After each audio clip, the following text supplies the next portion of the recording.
ঈশান ব্যবসা নিয়ে রবির সাথে কথা বলার সময় বলে যদি শাওলিকে এই ব্যবসাটা হ্যান্ডেল করতে দিয়ে ও নিশ্চয়ই পারবে। কথা শুনে রবি মনে মনে খুশি হয়ে যায় আর কুমকুমকে নিয়ে একটা ভয় কাজ করতে থাকে। এরপর ঈশান গাড়িতে উঠে রবিকে ডাকলে রবি ঈশানের গাড়িতে গিয়ে ওঠে। ওদিকে অঙ্কিতা সপ্তর্ষির ওপর চিৎকার চেঁচামেচি করতে থাকলে কুমকুম গিয়ে দেখে অঙ্কিতা সপ্তর্ষির সমস্ত অ্যাসাইনমেন্ট ছিঁড়ে দিচ্ছে। তখনই কুমকুম সপ্তর্ষির কাছে গিয়ে মেকআপের জিনিসের দিকে ইশারা করলে কুমকুমকে দেখে অঙ্কিতা বলে, তুমি আমার ঘরে আবার ঢুকেছো, বের হও। এরপর অঙ্কিতা সমস্ত অ্যাসাইনমেন্ট ছিঁড়ে দিতে থাকলে সপ্তর্ষি অঙ্কিতার মেকআপের জিনিসগুলো হাতে নিয়ে বলে, আমিও তোমার সমস্ত জিনিস ভেঙে ফেলবো। এই বলে ফেলে দিতে গেলে অঙ্কিতা বাধা দেয়। সপ্তর্ষি বলে, আগে তুমি আমার অ্যাসাইনমেন্টগুলো দাও। সপ্তর্ষি অ্যাসাইনমেন্টগুলো দেওয়ার পর অঙ্কিতা নিজের মেকআপের জিনিসগুলো নিয়ে কুমকুমকে কথা শুনিয়ে সেখান থেকে চলে যায়। তার মধ্যে ঈশানের মেজমা এসে ঘরের অবস্থা লন্ডভন্ড দেখে বলে, কি হয়েছে? সপ্তর্ষি বলে, তুমি তো জানোই এগুলো অঙ্কিতা করেছে। তারপর ঈশানের মেজমা কুমকুমকে বলে, রবি এসেছে, ওকে একটু কফি করে দাও না, আমার অন্য একটা কাজ আছে। কথা শুনে কুমকুম কফি বানাতে চলে যায়। এদিকে রবি শার্লিকে ফোনে বলে, এভাবে আমাদের প্ল্যানটা হবে না, তোমার মা তো বিদেশে চলে গেছে, তুমি সিনহা বাড়িতে লাগেজ নিয়ে চলে আসো। শার্লি ফোনে বলে, এটা কিভাবে সম্ভব?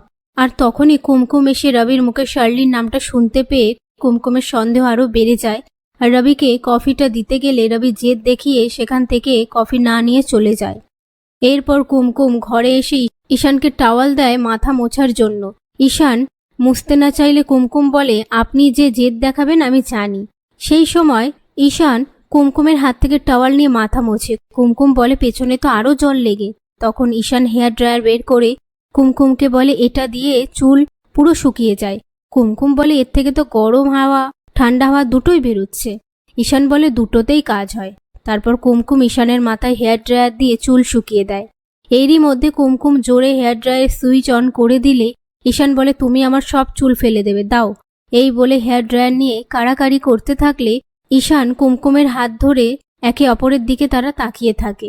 ঠিক সেই সময় অঙ্কিতা চিৎকার করে ডাকতে থাকলে সেই চিৎকার শুনে কুমকুম বাইরের দিকে যেতে গেলে ঈশান বারণ করে। তখন কুমকুম বলে, পরিবারের সুখ দুঃখেই তো পাশে থাকবো, তাই না? এই বলে সেখান থেকে চলে যায়। অন্যদিকে অঙ্কিতার চিৎকারে সবাই সেখানে আসে। অঙ্কিতা মালতীর উদ্দেশ্যে বলে, কাঁদা পায়ে কিভাবে চলে এসেছে, ক্লাসলেস লোকজন, পাবলিক ট্রান্সপোর্টে করে তো চলে আসতে পারতেন। এই বলে অপমান করতে থাকলে মালতী বলে, আসলে বাইরে বৃষ্টি, আমার জুতোটা ছিঁড়ে গেছে তাই। তখনই ঈশান এসে কুমকুমকে বলে, মাকে জুতোটা দিয়ে দাও। আর অঙ্কিতাকে বলে, পাবলিক ট্রান্সপোর্টে না তুমি যাতায়াত করতে পারবে না। কুমকুম বাসের মাথায় চড়ে এখানে কাজে আসতো, আর আমিও তো পাবলিক ট্রান্সপোর্টে করে এখানে এসেছি, তাহলে আমাকেও বেরিয়ে যেতে হয় বাড়ি ছেড়ে।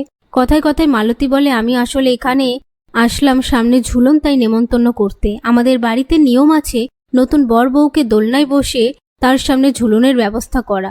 তোমরা সবাই যাবে তো? পাশ থেকে অঙ্কিতা বলে, আপনি শুধু কুমকুমকে নিয়ে চলে যান।